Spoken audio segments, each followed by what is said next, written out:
My name is Bello Lukman Olanrewaju.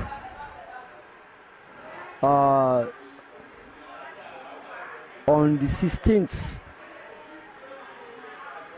October 2018, one of my clients called me that he was arrested with his motorcycle at A Division, that has come down to A Division. And my office is located behind A Division, so that I thought I could quickly get to A Division through the rear gates. I took the rear gates. I was in the A Division police station at the traffic section. I saw my client and the police that arrested him. I must say that there's the traffic section of A Division and police training school are very close, and there's no any barricades, or there's nothing in between the traffic section and the police training school. There's nothing between them. So the police officer that arrested my client was moving towards police training school's gates, and I was like, I think I should call him. I called him, officer. He couldn't hear me. I followed him. I was at police training school compound. I called him. He couldn't hear me. He passed the gate. When I discovered that he's totally out of my reach, I thought I should go back to the traffic section. So when I was about to turn back towards traffic section of A Division, I had a recruit that manned the gates, challenging an Hausa man that was coming through the gates, that he should not come, that they don't allow people to come through that gate. Then there was a senior officer in Mufti sitting by the gate.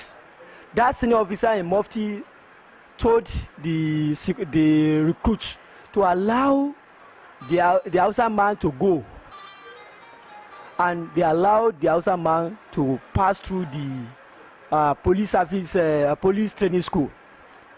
Then I wanted to turn back towards traffic section. They called me, Mr. Man. The recruits called me, Mr. Man. Who are you? I said, I am a lawyer. I move closer to the senior officer in Mufti. I told him I walked up to him. I told him I am a lawyer, and I actually came for a client. I pointed at my client standing at a close distance to me. Then I told him, I was even saying it jokingly, that police and lawyers are friends. So he said no, I should go out of the gates and go and take the other side, the gates, the A Division's gates. And that was when I said, if you could allow a malam, an Hausa man to pass through, you should allow me to go. That was when he jumped on his feet. He said, you want to prove a point to us? He jumped on his feet, grabbed me, excuse me, pushed me roughly towards the gate. Then I was saying that you shouldn't do such this thing to me. You shouldn't offend me like this. While I was saying that, the recruit came from behind and bashed me with the training gun made of wood. He bashed me from behind. Then I turned back to look at who bashed me. He pushed me heavily. He also raised up the wood again. I tried to struggle to drag the wood with him.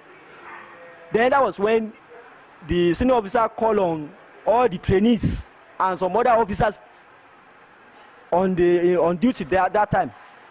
They came and they descended on me. They started beating me.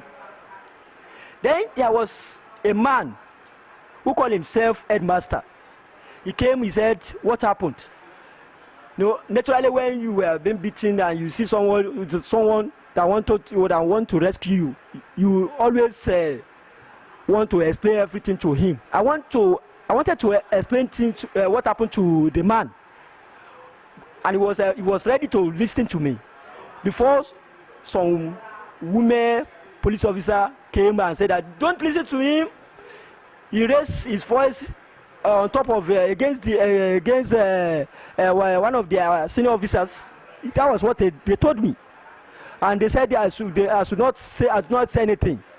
They said I should go out of the gate. When I was going out of the gate, they called me all sorts of ridiculous names. They said I am a charge and bail lawyer, fake lawyer. Then when I was immediately out of the gate, they asked for my ID card. They said I'm a fake lawyer as my ID card. I said, you don't know anything. Lawyers don't usually carry ID cards. I don't have my ID card with me now. Then I was there. They said he's a fake lawyer. Go and arrest him. When they came like 15 of them. The officers were there. Majority of them were trainees. They came. They started beating me. Ordinarily when you have been beaten and you are struggling for your life, you will clutch at anything. So I was trying to struggle for my life. I don't know. They started beating me. When I discovered that I've been overpowered and they may likely kill me, I pretended as if I'm dead. As if I was dead. They bundled me, stripped me naked down to my boxer and my vest. They took me into their cell. They threw me, not that they dragged me into their cell. They threw me into their cell. And when I was in their cell, I stood up, and there was another woman, a woman officer, a mufti. He came and said that I had clothes while I was being beaten. I said, of course, I may not know. Because I might not know that I had your clothes. Then he came with another stick, that is training gun, and he started he hit me with that wood. And when they locked me up, I stood by the gates of the cell, by the door of the cell. The woman looked back and splitted on me as if I was nothing. Then after like 45 minutes, one woman officer, I captured her name, Adeyemi Mulikat, came and brought me out to the office of this so-called headmaster. I met my chairman, Mr. M.I. Akande, and Dr. Aduagba, a lecturer there. When they saw me naked, they couldn't take it. Their temperate reaction was that no, they couldn't take it. Dr. Adua snapped me. Then I saw, that headmaster ordered the officers in the office to collect the phone from Dr. Adwa. That was when they started brutalizing them, beating them. Then why the headmaster asked Adeyemi Munikas to take me back to the cell? Adeyemi Munikas told me one thing. He said, if I should pass a night in the cell, I will forget coming into this world. That's a threat to my life. That's what happened.